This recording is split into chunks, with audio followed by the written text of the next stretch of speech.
आप सभी के हृदय में विराजमान परमात्मा को मेरी राम राम। राम और सीता एक ही आसन पर बैठे हैं।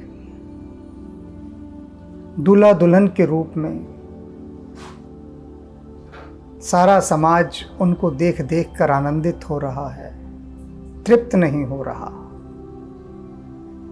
जनक, उनकी पत्नी सुनैना, दशरथ, उनके साथ आए ऋषि समाज, ब्राह्मण, राज परिवार के लोग, जो भी वहां पर है वह एक असीम सुख के सागर में डूबा हुआ है। और यहीं तक नहीं है, राम का विवाह देखने तो रूप बदलकर ब्रह्मा विष्णु महेश भी आए हैं, उनकी पत्नियां भी आई हैं, सरस्वती भी आई हैं।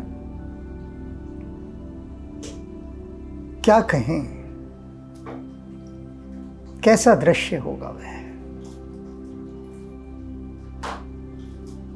क्या बरस रहा होगा वहां पर। हमारे पास तो अंतिम शब्द अमृत है कि अमृत बरस रहा होगा, और वह भी शब्दों में है। सुन लिया है हम लोगों ने शास्त्रों में, ऋषि मुनियों से, संत जनों से, भक्तों से कि अमृत बरसता है। ये शब्द है एक हमारे लिए कि अमृत बरस रहा है। अमृत के बरसने की, उसकी शीतलता की अनुभूति होना एक अलग बात है कि उसकी अनुभूति भी हो, बिल्कुल भिन्न है वो। शब्द का होना और शब्द का अनुभव होना, दोनों में गुणात्मक भेद है। और यहाँ जो परिवेश है, इसीलिए बार बार तुलसीदास जी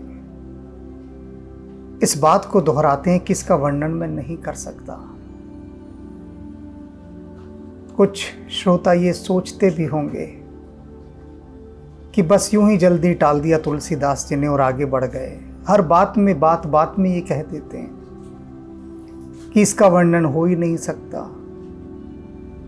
सरस्वती नहीं कर सकती, शेषनाग नहीं कर सकते, हजार हजार मुखों से करें तो नहीं हो सकता। क्या है यह सब, क्यों नहीं हो सकता? क्यों बार बार तुलसीदास ये बात कह देते हैं? क्योंकि सब कुछ अलौकिक है। इस लोक का तो है ही नहीं ना। इस लोक का होता तो कुछ कहा भी जा सकता, पार की बात कोई कैसे कह दे। तो अब आप सभी को विवाह के मंडप में फिर ले चलते हैं। बहुत आपने विश्राम कर लिया, आइए पुनः चलते हैं उस अलौकिक परिवेश में। क्या हो रहा है अब वहां। तब जनक पाई वशिष्ठ आयस, ब्याह साज समारी के। तब जनक ने वशिष्ठ जी से आज्ञा मांगी कि आपकी आज्ञा हो तो आगे जो हम मन में सोचे हुए थे उसको करें, और पूरा परिवेश और सजाया धजाया गया। विवाह का जो परिवेश था और सज्जा की गई, उसकी पहले से ही सजा धजा था वो, और सजाया गया। मांडवी श्रुत कीर्ति उर्मिला, कुंवरी लई हकाय के। उनको बुलाया गया। सीता की 3 बहनें और थी छोटी, श्रुत कीर्ति, मांडवी, उर्मिला। इनको बुलाया गया कि इनको लेकर आओ। अब जो कुछ दिन पहले आपने सुना था कि मिथिला की सब स्त्रियां कह रही हैं कि ये चारों भाई अगर यहां ब्याह जाएं तब तो क्या कहना, और विधाता हमारे हमसे सारे पुण्य ले ले, लेकिन इन चारों भाइयों का विवाह यहां कर दे। तो चारों का विवाह करने का अर्थ है कि जनक की 4 पुत्रियां होनी चाहिए। तो सीता की 3 बहनें और भी हैं। एक जनक के भाई से है। अब वो 3 बहनों को बुलाया गया। कुश केतु कन्या प्रथम जो, अब जो कुश ध्वज हैं जनक के भाई, उनकी जो कन्या है गुणशील सुख शोभामयी, जो गुण में और शील में अपूर्व है, उसकी शोभा का वर्णन नहीं किया जा सकता। सब रीति प्रीति समेत करी सो ब्याही नृप भरत ही दई, और सब रीति रिवाजों के साथ उसका विवाह भरत के साथ कर दिया गया। जानकी लघु भागिनी सकल सुंदरी शिरोमणि जानकी, और जानकी जो लघु भगिनी है, छोटी बहन, उसको हर प्रकार से सुंदर ताकि शिरोमणि जानकर सो तनय दीनी ब्याही लखन ही सकल विधि सन्मानी के, लक्ष्मण के साथ विधिवत पूरे सम्मान के साथ उसका विवाह कर दिया गया। उर्मिला का विवाह लक्ष्मण के साथ, मांडवी का विवाह भरत के साथ, और अब शत्रुघ्न रह गए। जेह नाम श्रुत कीर्ति, और जिसका नाम श्रुत कीर्ति था, सुलोचनी सुंदर नयनों वाली, सुमुखी अच्छे मुख वाली, सब गुण आगरी और सब गुणों की जो खान थी श्रुत कीर्ति, सो दई रिपु सूदन ही, वह रिपु सूदन अर्थात शत्रुघ्न को दी गई।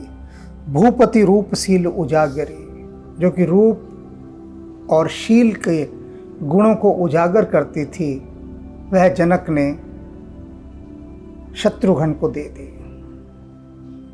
अब ये सीता जी की 3 बहनों का विवाह उसी मंडप में वहीं पर कर दिया गया। अनुरूप बर दुल्हनी परस्पर लखी सकुच ही हर्षी, वे जो अनुरूप दूल्हा दुल्हन थे चारों, परस्पर लखी एक दूसरे को देख रहे थे, सकुच ही हर्षी, और संकुचित होते हुए हर्षित हो रहे थे। लजा भी रहे थे एक दूसरे को देखते हुए और हर्षित भी हो रहे थे। सारा समाज जुटा हुआ है। सब मुदित सुंदरता सराही, सब ने प्रसन्न होकर इस सुंदरता को सराहा, इन चारों की जोड़ी को। सुमन सुरगन वर्ष ही, और देवताओं ने पुष्पों की वर्षा की।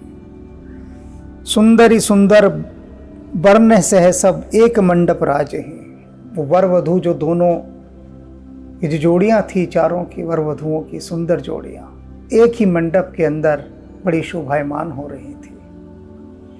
जन जीव उर चारहूं अवस्था विभुवन सहित विराजे हैं, ऐसा लगता था कि जैसे जीवों की चारों अवस्थाएं अपने अपने स्वामियों के साथ खड़ी हैं। मुदित अवधपति सकल सुत बंधु समेत निहार, और जो अवधपति दशरथ हैं वो अपने बंधु बांधवों के साथ अपने सभी पुत्रों को उनकी पत्नियों के साथ निहार रहे हैं और देख देख कर प्रसन्न हो रहे हैं। जन पाए महिपाल मणि क्रियन सहित फलचार, और ऐसा लग रहा है उनको कि जैसे वे जो महिपाल मणि हैं, राजाओं की शिरोमणि है दशरथ, जैसे उन्होंने समस्त क्रियाओं के साथ चारों फलों को धर्म अर्थ काम मोक्ष को पा लिया हो। ये 4 पुत्र और 4 पुत्र वधुएं नहीं हैं उनकी, ये तो चारों क्रियाएं और धर्म अर्थ काम मोक्ष चारों फल हैं जो उनको प्राप्त हो गए हैं। जस रघुबीर ब्याह विधि बरनी,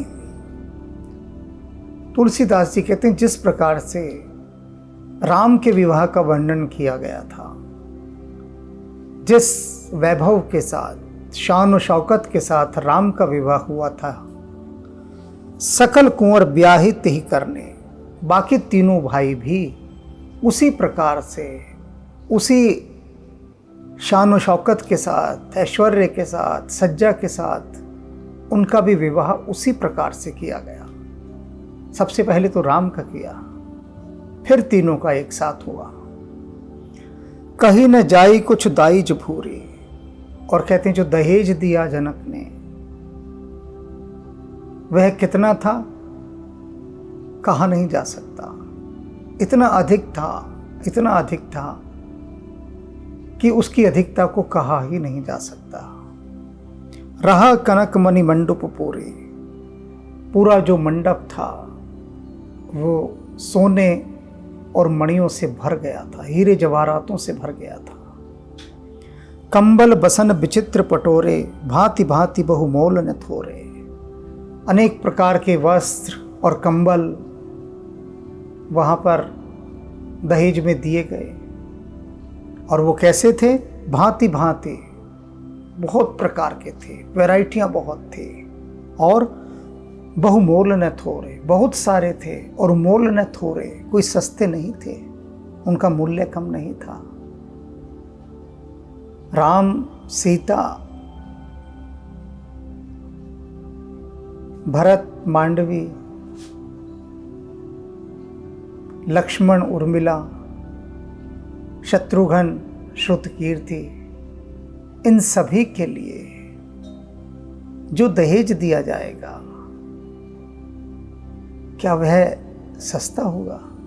ये जो वस्त्र दिए जाएंगे उन वस्त्रों की गुणवत्ता क्या होगी, क्वालिटी क्या होगी, आप समझ सकते हैं। तो कह रहे हैं कि अनमोल थे वो, सस्ते नहीं थे।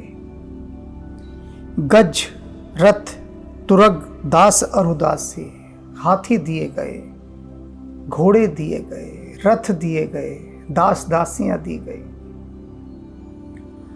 धेनु अलंकृत काम दुहासी, और गौएं दी गई बहुत सारे। और कैसी थी वो? जैसे कि काम धेनु हो। और बात यहीं तक नहीं, अलंकृता, गाय भी आभूषणों से सजा कर दी गई, सोना लाद के गायों पर, दुधारू गाय दी गई।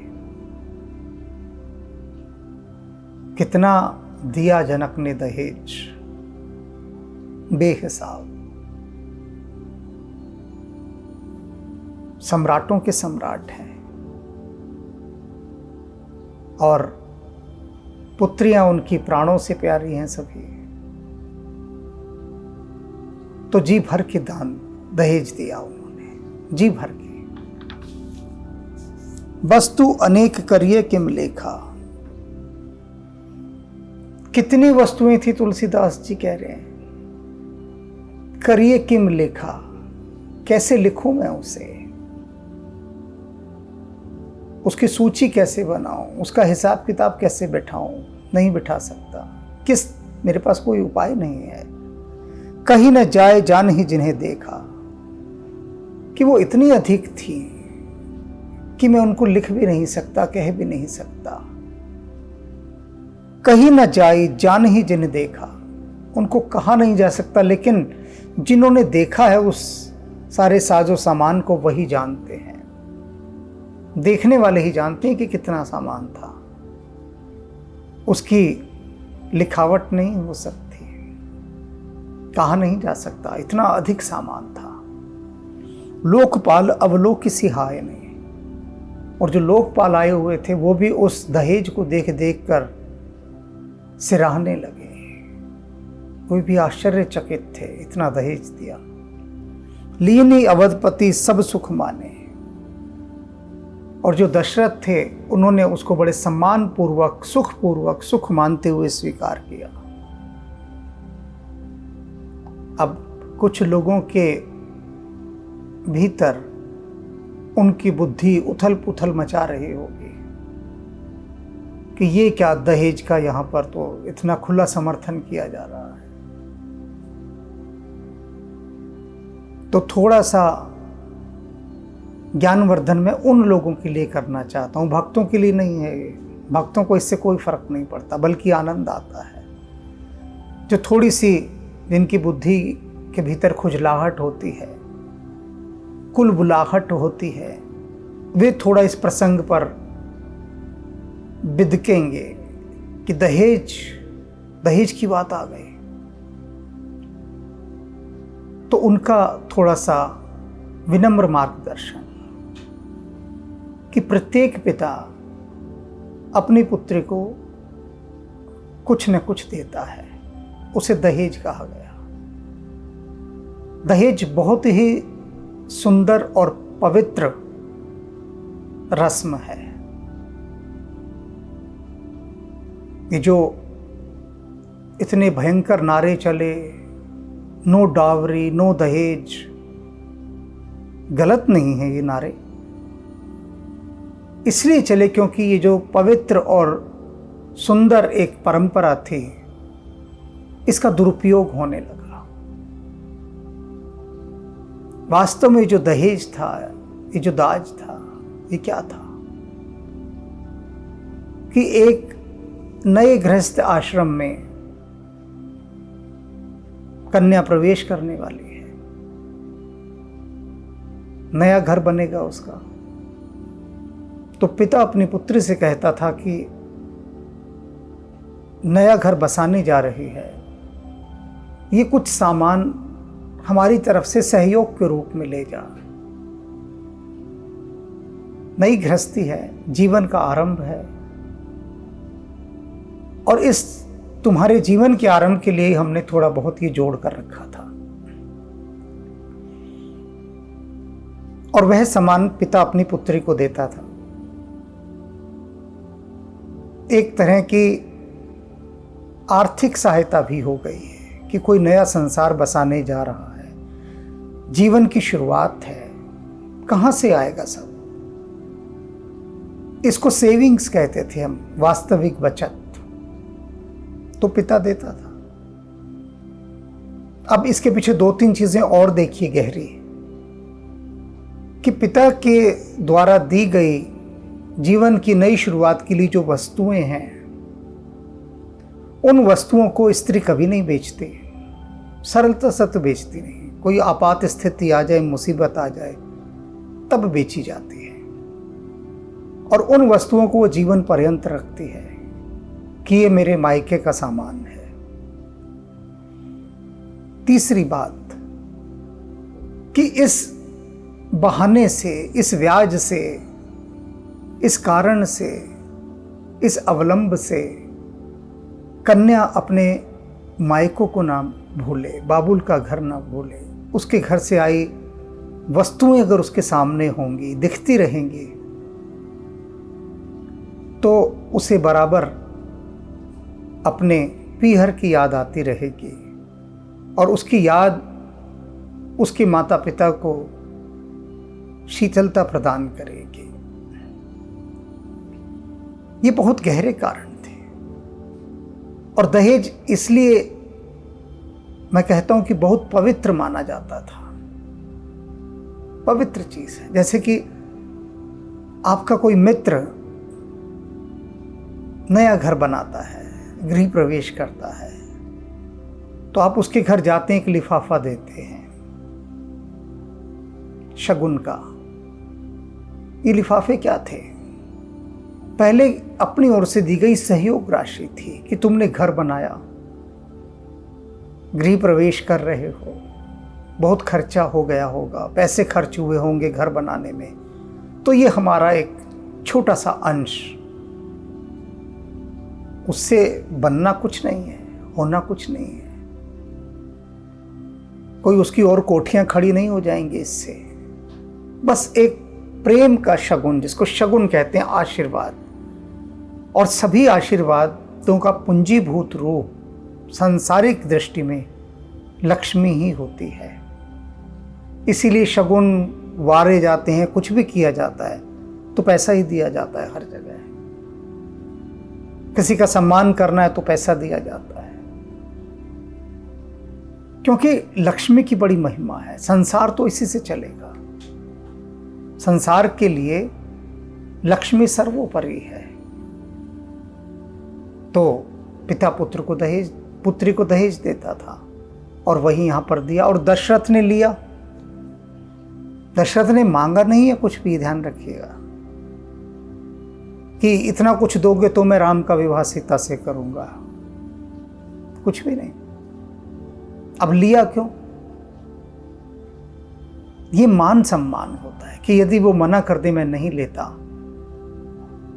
तो जनक का दिल टूट जाएगा, हृदय बुझ जाएगा, उदास हो जाएंगे, उनका अपमान होगा।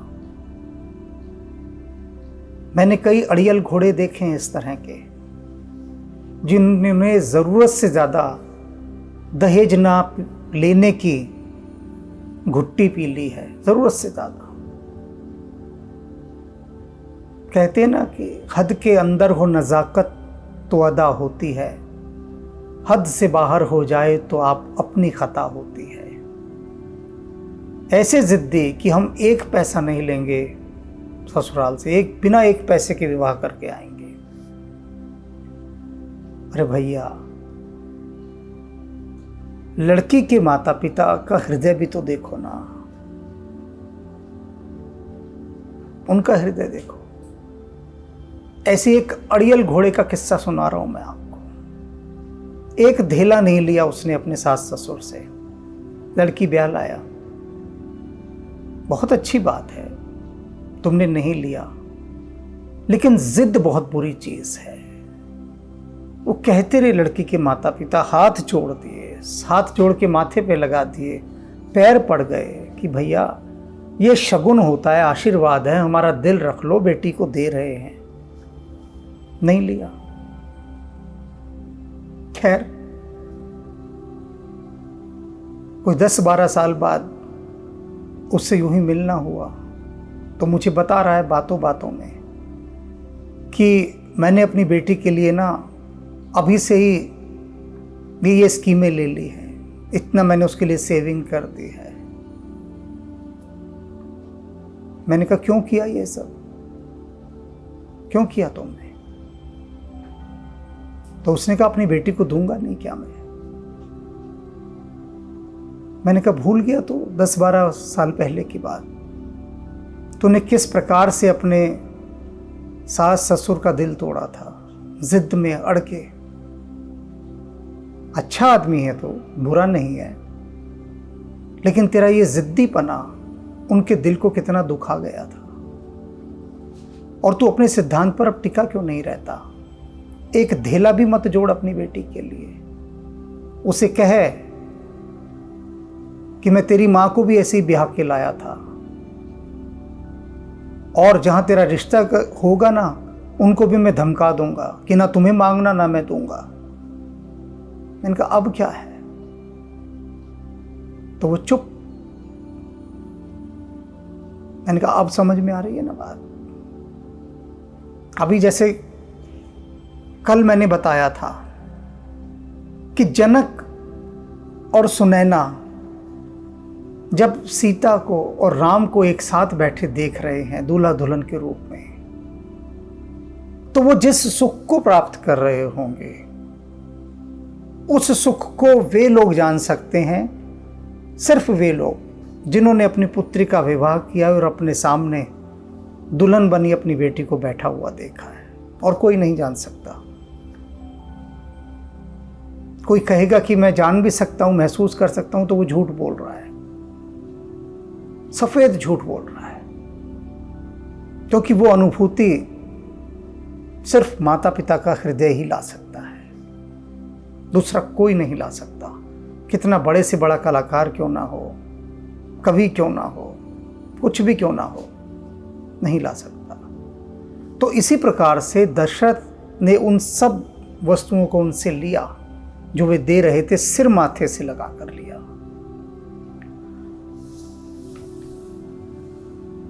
वो सारे बुद्धिजीवी जो अभी मन मन में सोच रहे होंगे कि दशरथ के पास सब कुछ है फिर भी कितने लालची हैं, देखो सब लिया, तो आगे दिखाते हैं दशरथ कितने लालची हैं। उन लोगों को, सिर्फ ये उन लोगों के लिए एक व्यंग्य है कहने के लिए। दशरथ मुझे क्षमा कर देंगे, राम ने तो मुझे पहले से ही क्षमा किया हुआ है, एडवांस में माफिया दी हुई है कि तुझे सब माफ है। क्योंकि वो कहते हैं जो हनुमान का प्रिय है वो तो मुझे भी उसको सब माफ है। तो मैं ये थोड़ी बहुत जो बात कह देता हूँ उनसे पूछ के ही कहता हूँ। तो यहाँ बता रहा हूँ अब दशरथ का लालच कितना है आगे उन लोगों के लिए, बुद्धिजीवियों के लिए, जो सोच रहे होंगे कि दशरथ ने इतना दहेज स्वीकार कर लिया। 3 ही जाचकी जो जेहि भावा। अब कहते हैं दशरथ ने वो जितना भी सामान जनक से सादर प्राप्त किया था, जनक ने जो भी दहेज में दिया था, और जो भी कम नहीं था, बेहिसाब था, तो क्या करते हैं दशरथ उसका 3 ही जाचक जो जेहि भावा। वे जो जरूरतमंद थे उन सबको बुला लिया कि आ जाओ, जिसको जो चाहिए था वो ले जाओ, जो दहेज में मिला था सब वहीं का वहीं सारा बांट दिया, सब बांट दिया। अयोध्या नहीं ले गए दहेज, हीरे जवाहरात, गाय मिली, गाड़ी मिली, घोड़े मिले, सब बांट दिया वहां पर। उबरा सो जनवासे ही जावा, और जो थोड़ा बहुत बच गया वो जनवासे में भेज दिया कि भैया ले जाओ वहीं जनवासे में, और जो जरूरतमंद मिलेंगे उनको बांट देंगे। पास नहीं रखा, स्वीकार किया, जनक का मन रख लिया, लेकिन सब जरूरतमंदों में बांट दिया। तब कर जोर जनुक मृदबानी, और तब जनक ने हाथ जोड़कर बड़े मधुर स्वर में कहा, बड़े मधुर स्वर में बोले सब बारात सम्माने। सारे बारातियों का सम्मान किया और हाथ जोड़कर बोलते हैं, सन्मान सकल बारात आदर दान विनय बढ़ाई के। बहुत ही विनम्रता के साथ, दीनता के साथ बड़ाई करते हुए, प्रशंसा करते हुए बारात की कहते हैं जनक।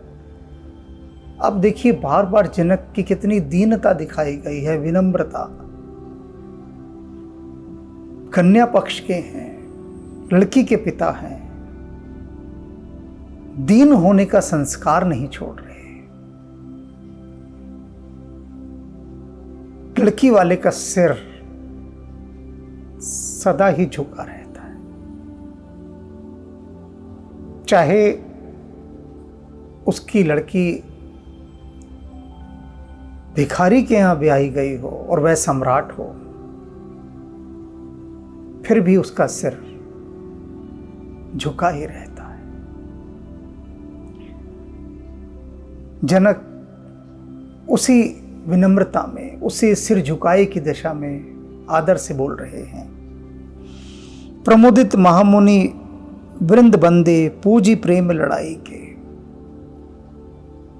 उन्होंने जो भी वंदनीय जन उनके साथ आए थे, गणमान्य व्यक्ति, ब्राह्मण, ऋषि मुनि, उन सबका वंदन किया, पूजन किया, प्रेम के साथ बहुत उनकी बड़ाई की, लाड लड़ाए बहुत प्रकार से। सिर नाई देव मनाई सब, सिर नाई, सिर झुकाकर उन सभी देवताओं को मनाया जो भी उनके साथ आए हुए थे। सन कहत कर संपुट किए, और फिर हाथ जोड़कर बोलते हैं, सुर साधु चाहत भाव सिंधु की तोष जल अंजलि दिए। उन महानुभावों से कहते हैं जनक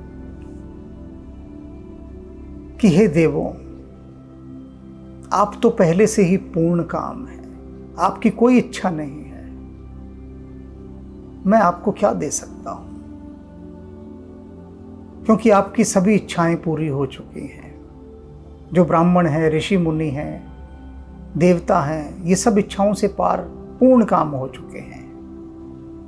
तो जनक कहते हैं आप सब पूर्ण काम है, सभी को कुछ न कुछ मैंने भेंट दिए, उपहार दिए, आपको कुछ नहीं दे सकता, क्योंकि आपको जो चाहिए वह है भाव। आप सभी भाव के भूखे हैं, भाव ही आपके लिए सबसे बड़ी संपदा है, और मेरे पास वह भाव ही है, मैं आपको दे सकता हूँ, वही दे रहा हूँ। और आपको यदि मैं कुछ सोना चांदी हीरे जवाहरात दे दूंगा तो वह देना बिल्कुल वैसा होगा जैसे सिंधु की तोष जल अंजलि दिए। जैसे कि कोई सागर के पास जाकर सागर का ही जल अंजलि में लेके सागर में उलीच दे और कहे सागर से कि ले सागर, मैंने तुझे जल दिया।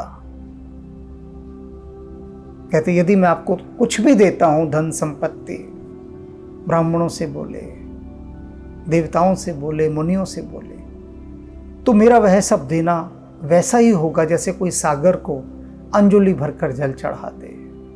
सागर को जल नहीं चाहिए, उसके पास बहुत है, तृप्त है वो जल से, पूर्ण काम है। उसी प्रकार से आप भी पूर्ण काम हैं, बस भाव के आप प्यासे हैं, भाव के भूखे हैं, तो वही भाव मैंने आपको समर्पित किए। कर जोर जनक बहोरी बंधु समेत कौशल राय सो। और अब क्या है, जनक अपने भाई कुशध्वज के साथ हाथ जोड़कर दशरथ के सामने खड़े हो गए। बोले मनोहर बयन सान स्नेहशील सुभाए सो। और अपने स्वाभाविक शील स्वभाव को अपनाते हुए स्नेह में सने हुए शब्दों के साथ कहते हैं जनक से, संबंध राजन रावरो हम बड़े अब सब विधि भय। हाथ जोड़कर अपने भाई के साथ दशरथ से कहते हैं, आज तक हम बहुत छोटे लोग थे,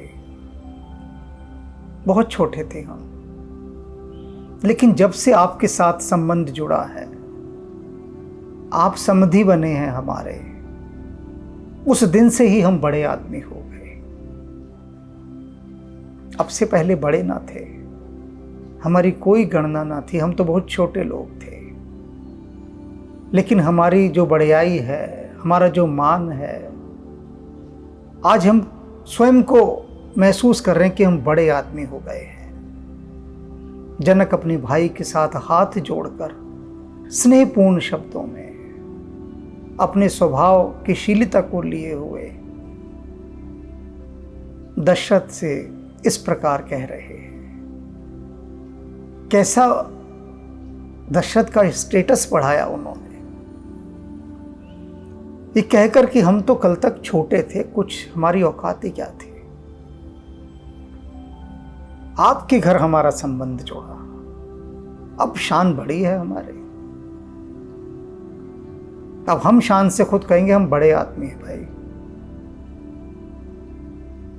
दशरथ के यहाँ हमारी बेटियां ब्याही गई हैं, अब हम बड़े आदमी हुए हैं, तो आपकी बड़ी कृपा, बड़ी अनुकंपा, धन्य भाग हमारे जो हमने आपको पाया। यही राज साज समेत सेवक जानिबे बुनुगत लय। और कहे जनक कहते हैं कि मुझे आप ऐसा समझिए कि जैसे ये जो मेरा राज समाज है, पूरा साम्राज्य है मेरा, जिसका मैं राजा हूं, उस सारे साम्राज्य को, मुझे, मेरे राज परिवार को, सबको आपने बिना किसी मोल के खरीद लिया है और मैं आपका सेवक हूं। हम बिक गए हैं बिन मोल, आपके हाथों हम बिक चुके हैं और अब हम आपके सेवक हैं। और इन सेवकों की एक विनती और है, हाथ जुड़े ही हुए हैं, अभी अलग नहीं हुए, वाणी स्नेह से सिक्त ही है, अभी नयनों में जल ही भरा हुआ है, अभी कुछ भी चुका नहीं है, कुछ भी समाप्त नहीं हुआ है। भाव दशा और विह्वल होती जा रही है, और विह्वल, और दीन, और दयनीय, और हाथ जोड़कर फिर दशरथ से कहते हैं, ए दारिका, ये जो मेरी चारों बेटियां हैं, जो मैंने आपको सौंप दी है।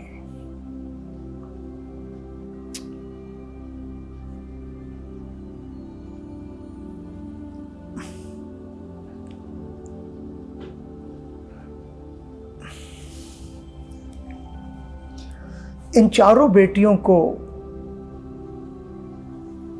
आप अपनी टहलनियां मानना, नौकरानियां, सेविका। और कैसी सेविका? जिनको नया नया नौकरी पे रखा जाता है। इनके साथ आप ऐसा व्यवहार कीजिएगा जैसे नई नौकरानियों के साथ किया जाता है। मेरी चारों बेटियों के साथ करी पाली बे करुणा नहीं, और इनको पूरी करुणा के साथ, दया के साथ आप इनकी पालना कीजिएगा, इनका ध्यान रखिएगा।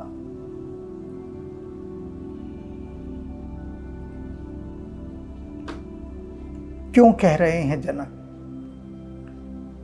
कि मेरी इन चारों बच्चियों को आप नई परिचारिका, नौकरानी समझ कर रखिएगा,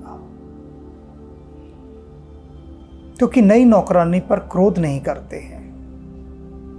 बहुत भूले करती है वो, पता नहीं ना, नया घर है, नौकरी करने आई है, कैसा नए घर में क्या रिवाज है, क्या तरीका है, रख रखाव का आचार व्यवहार क्या है, पता नहीं होता। तो बहुत सारी भूलें जाने अनजाने हो जाती हैं। तो इसलिए माफ़ी दे दी जाती है कि कोई बात नहीं, नई नौकरानी है, नहीं पता, छोड़ो, समझा दो। तो जनक कहते हैं बस ऐसा ही व्यवहार रखिएगा। भूल चूक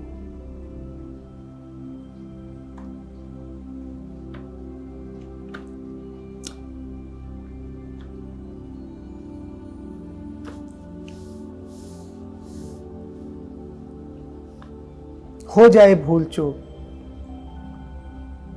क्रोध मत कीजिएगा, क्षमा कर दीजिएगा।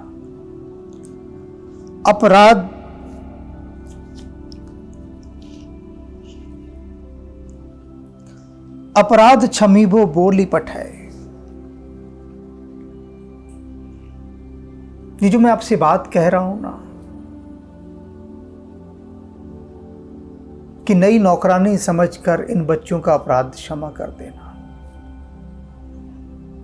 ये बात कहना भी बड़ी दुष्टता की बात है जो मैं कह रहा हूं, मुझे आपसे कहनी नहीं चाहिए। आप स्वयं इतने संवेदनशील हैं, स्नेहिल पिता हैं, करुणावान है, दयावान है, किंतु मैं भी क्या करूं, कन्या का पिता हूं, कहे बिना हृदय संतुष्ट नहीं होता है। इसलिए बड़ी दुष्टता है मेरी कि मैं आपसे इस तरह की बात कर रहा हूं। तो मेरी इस दुष्टता को भी आप क्षमा कर दीजिएगा। मुझे ऐसी बात आपसे कहनी नहीं चाहिए।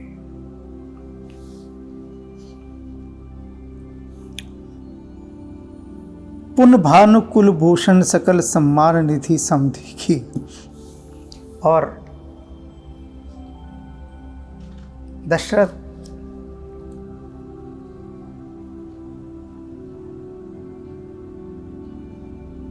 जनक की सारी भाव दशा को सुन रहे हैं, समझ रहे हैं।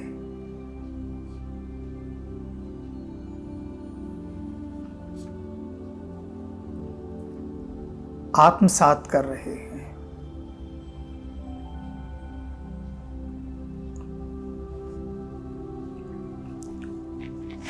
और जनक क्या कहते हैं, हाथ जोड़े हुए, कि दुष्टता है ये मेरी। अपनी विनती को दुष्टता कह रहे हैं। और दशरथ उनकी सब बात को सुनने के बाद उनकी उस विनय की, उस विनम्रता की, उस शीलता की जो प्रशंसा करते हैं, जो उनको सराहते हैं, जिस तरह से हृदय से लगाते हैं और इतना सम्मान देते हैं कि सकल सम्मान निधि समधि किए, किस सम्मान का खजाना उन पर लुटा देते हैं दशरथ। इतना सम्मान देते हैं जनक को, उनको उस कन्या के पिता होने के भाव से बाहर निकाल देते हैं। इतना सम्मान, कहते हैं कि सम्मान का खजाना उन पर लुटा दिया उन्होंने, दशरथ ने इतना सम्मान दिया। कहीं जात नहीं बिनती परस्पर प्रेम परिपूर्ण ही है। कहते कि वह जो दृश्य था कि दोनों समधी एक दूसरे को जितना प्रेम दे रहे हैं, एक दूसरे को जितना आदर सम्मान दे रहे हैं, कहते हैं कि वो प्रेम पूर्ण हृदय से ऐसे पूरित हो गए थे कि उसका वर्णन नहीं हो सकता। कहीं जात नहीं कहा जा सकता। वृंदार का गण सुमन बरसे हैं। यह सारी चीजें देखकर, पूरा दृश्य देखकर देवताओं ने पुष्प वर्षा आरंभ कर दी। राव जनवासे चले और उसके बाद राजा जनवासे की ओर चले गए। दुंदुबी जय धुन वेद धुन नवनगर कौतुक भले। दुंदुबियाँ बजने लगी, जयगान होने लगे, वेद मंत्र बजने लगे, चारों तरफ गूंजने लगे। नगर और आकाश में कोलाहल छा गया। चारों ओर फिर से वही उत्सव का शोर। तब सखी मंगल गान करत मुनिस आयुष पाई के। और तब सखियों ने मंगलमय गीत गाने आरंभ कर दिए और जो मुनिजन थे उन सबसे आज्ञा मांगी। क्या आज्ञा मांगी? दुल्हन दुल्हनी सहित सुंदरी चली कोहबर ल्याई के, कि यदि आपकी अनुमति हो तो हम सब दूल्हा दुल्हन को लेकर कोहबर में चली जाएं। कोहबर को थोड़ा समझिए, यह झारखंड लोक संस्कृति का शब्द है कोहबर। कोहबर चित्रकारी है जो प्राकृतिक रंगों से बनाई जाती है। कोई भी केमिकल बेस्ड रंग का इस्तेमाल नहीं किया जा सकता। जो रंग होते हैं वो धरती से ही लिए होते हैं, प्राकृतिक मिट्टी से, फूलों से, बीजों से, फलों से, उन रंगों से चित्रकारी की जाती है, उसे कोहबर कहते हैं। कोहबर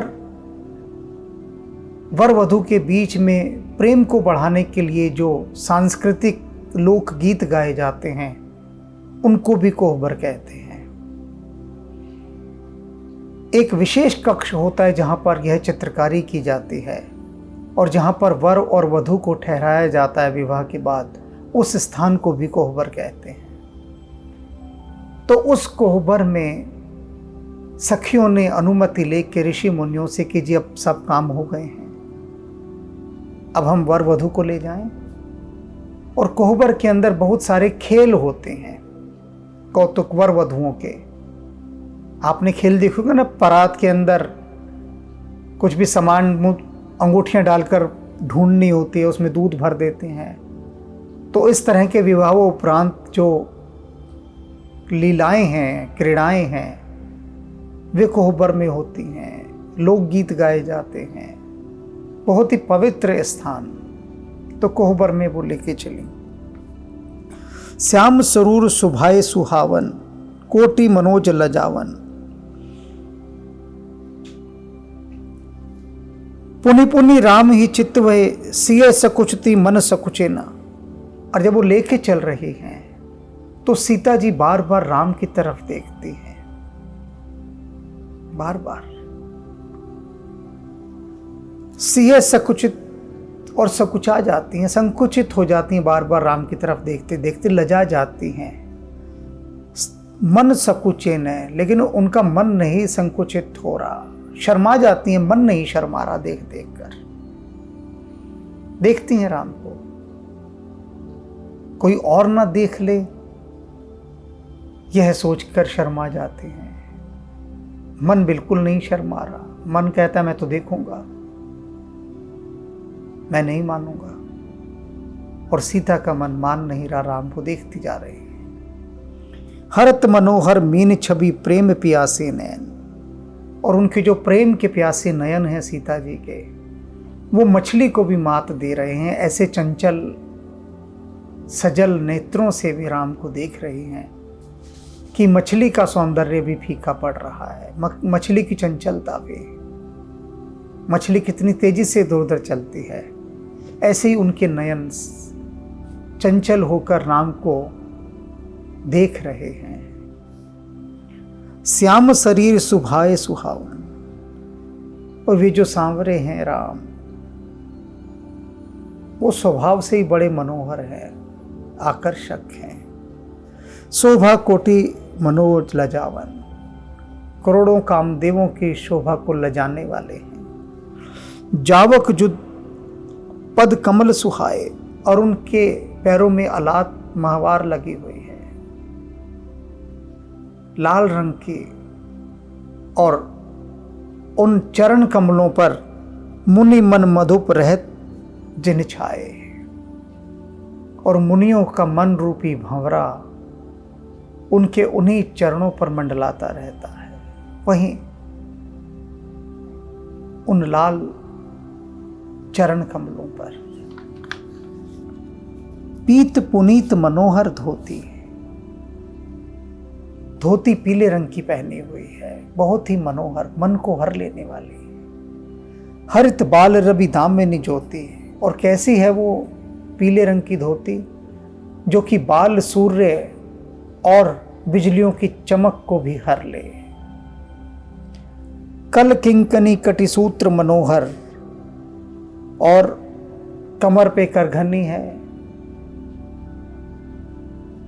बाहु विशाल विभूषण सुंदर, बाहें विशाल हैं और आभूषणों से सुसज्जित हैं। पीत जनेऊ महाछवि दे, पीले रंग का ही जनेऊ धारण किया हुआ है, जो कि बहुत शोभायमान हो रहा है। कर मुद्रिका चोर चितले हैं, और जो अंगुली की अंगूठी है, वे तो जैसे चित चोर हैं, मन को ही चुरा लेते हैं। सोहत ब्याह साज सब साजे, और दूल्हे के वेश में, दूल्हे के रूप में, ब्याह के सारे साजो श्रृंगार के साथ राम बहुत शोभायमान हो रहे हैं। उर आयत और भूषण साजे, उनके विशाल हृदय पर सभी आभूषण सजे हुए हैं। पियर उपराना काखा सोती, और जो दुपट्टा है वो भी जनेऊ के जैसा पीले रंग का है, वो भी उन्होंने ओढ़ा हुआ है, दुपट्टा भी डाला हुआ है। दुई आंचरी लगे मन मोती, और उस आंचल पे दोनों तरफ मोती लगे हुए हैं, मणि लगे हुए हैं। नयन कमल कल कुंडल काना, उनकी आंखें कमल के समान हैं, कानों में बहुत सुंदर कुंडल हैं। बदन सकल सौंदर्य निधाना, और पूरा मुख, पूरा शरीर उनका जो है वो सौंदर्य का भंडार है। सुंदर भ्रकुटी मनोहर नासा, भवें बहुत सुंदर हैं। भ्रकुटी के साथ साथ फिर नाक भी आ जाती है वहीं पर, तो वह बहुत मनोहर है। भाल तिलक रुचिरता निवासा, और जो माथे पर तिलक लगाया हुआ है, वो तो लगता है जितनी सारी सुंदरताएं हैं ना अभी तक जो बताई उनकी, उन सब सुंदरताओं का वह घर है, वह तिलक नहीं है। ये सारी सुंदरताएं जैसे वहां जाकर रहती हैं, घर है वह तिलक। सोहत मोर मनोहर माथे, माथे पर बहुत सुंदर मुकुट शोभायमान है। मंगलमय मुक्ता मणि गाथे, जिसमें बहुत ही मंगलमय मोती जड़े हुए हैं, गुथे हुए हैं। गाथे महामणि मोर मंजुल, अंग सब चित्त ही चोर हैं। और उस मुकुट में जो मोती मणि माणिक्य लगे हुए हैं वो कैसे हैं कि जो भी देखता है राम को, जिस भी कोण से देखता है, उस कोण से ही वह दृश्य उसके मन को चुरा लेता है, उसका हृदय चोरी हो जाता है। राम चितचोर बने हुए हैं इस समय। सब पुर नारी सुंदर सुंदरी, बरही बिलो की सब तिन तोहरी। और क्या कर रही हैं? पुर नारी, नगर की जो नारियां हैं, जितनी भी स्त्रियां वहां इकट्ठी हैं, वो इस सुंदर जोड़ी को देखकर तिनके तोड़ तोड़ कर फेंक रही हैं। तिनके तोड़कर फेंकना नजर उतारना होता है कि जिससे किसी की नजर ना लगे, तो तिनका तोड़कर फेंक दिया जाता है। तो इन सब की बलैयां ले रही हैं, नजरें उतार रही हैं। मनी बसन भूषण वारी, आरती करती मंगल गावहीं। और क्या कर रही हैं? मणि माणिक के वस्त्रों से, आभूषणों से उनकी न्योछावर कर रही हैं, उनको उनके ऊपर वार रही हैं वो सब चीजें, उनकी आरती कर रही हैं, मंगल गान गा रही हैं। सुर सुमन बरसहीं, देवता पुष्प बरसा रहे हैं। सूत मागध बंदी सुजस सुहावने। और जो बंदी जन हैं वे सब स्तुतियां गा रहे हैं, प्रशंसा के गीत गा रहे हैं।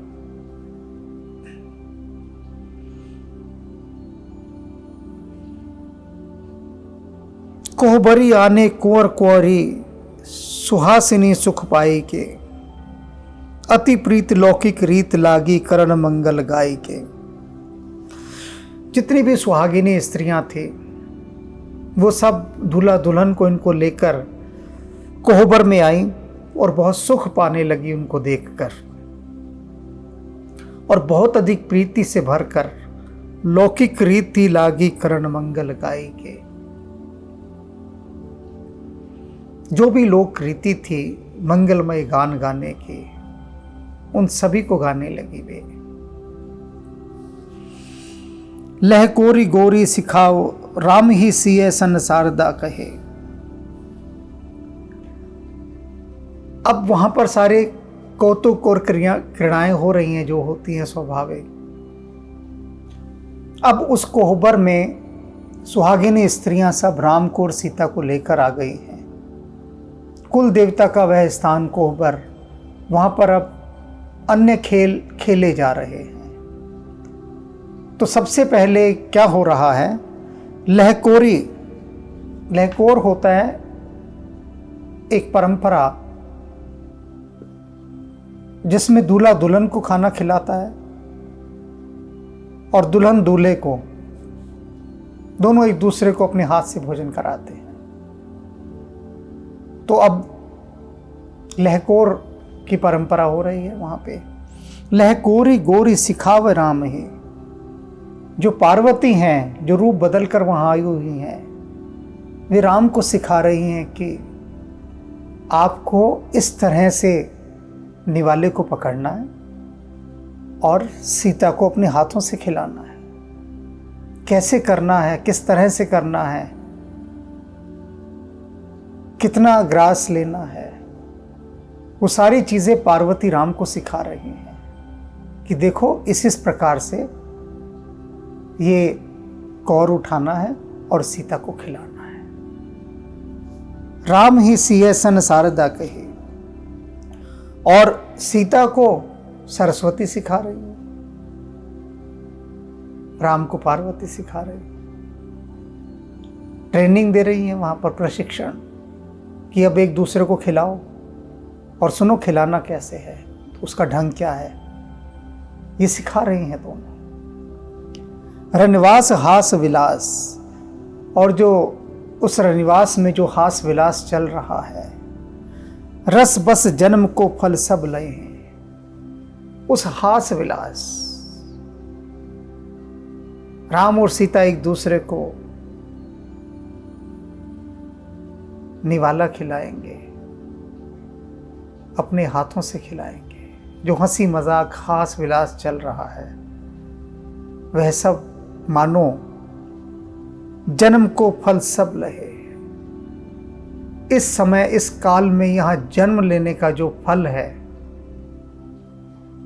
वह सब प्राप्त कर रहे हैं, उस लाभ को, उस फल को, उस सुख को, उस आनंद को। वे सभी जो वहाँ पर उपस्थित हैं वे अपने अपने जन्म को सार्थक कर रहे हैं। साथ ही साथ आप सब भी जो इस दृश्य के साक्षी हैं इस समय, राम सीता के इस विवाह में आप सभी की भी उपस्थिति रही है, तो आपका भी जन्म सार्थक हो रहा है। राम की इस पावन कथा में जुड़ने के बाद जो जो राम की लीला आपको दिखेगी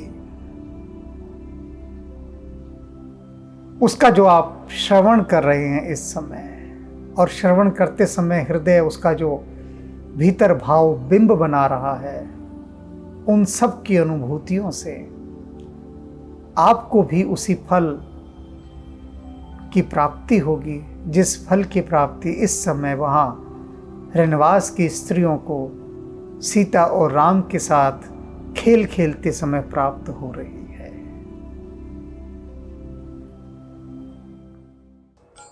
तब जनक पाई विशिष्ट आयुष, ब्याह साज सवारी के, मांडवी श्रुत कीरति उर्मिला, कुंवारी लैहाकारी के, कुश केतु कन्या प्रथम जो गुण, शील सुख शोभामयी, सब रीति प्रीति समेत करी सो, ब्याही नृप भरती दई, जानकी लघु भगिनी सकल, सुंदरी शिरोमणि जानी के, सोतन दीनी ब्याही लखनई, सकल विधि सन्मानी के, जेहि नाम श्रुत कीरति सुलोचनी,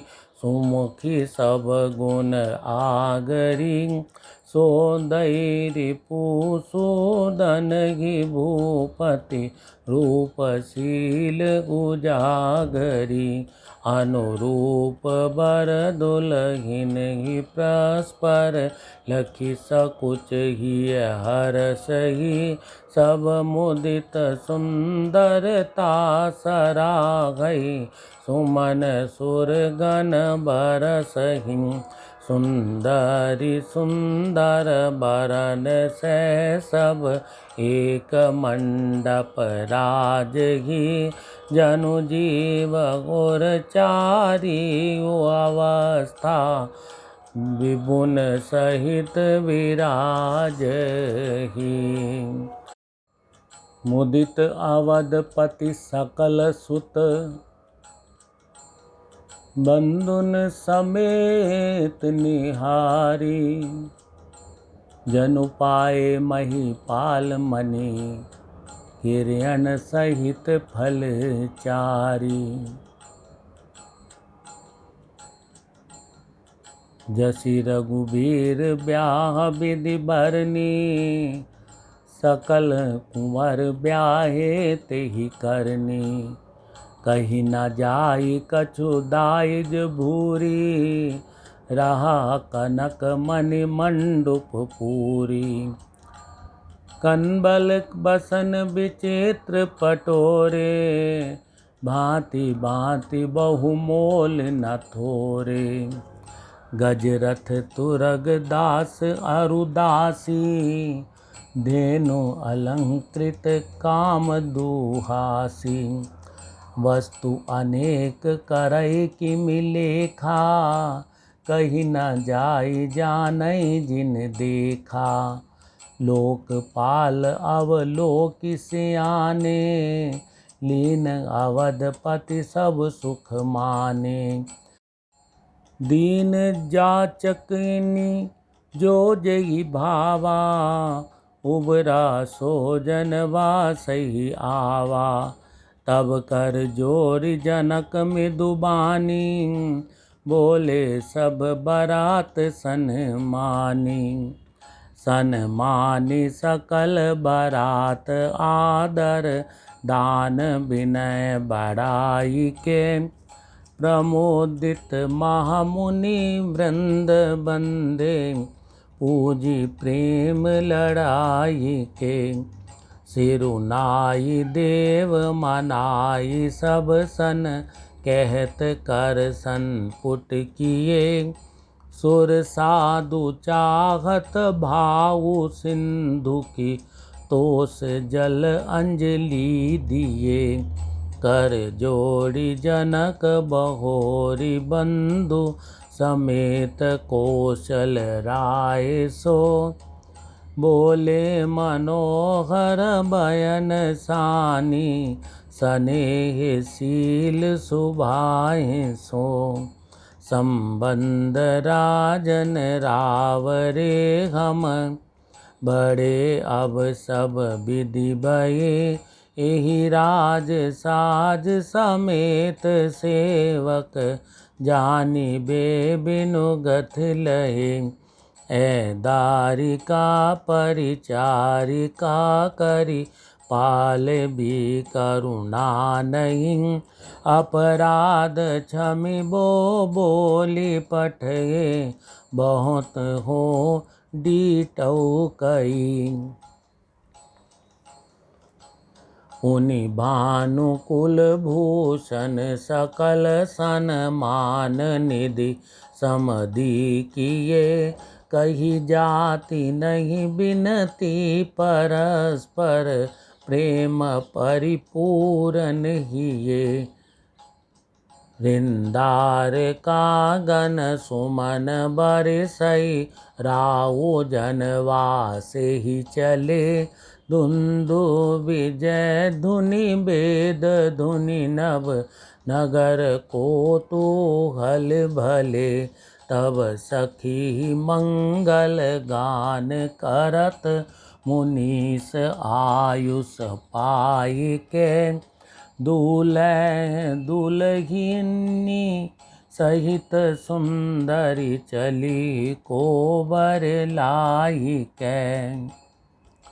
पुनि पुनि राम ही चितावसिय, सकुचति मनु सकुचेना।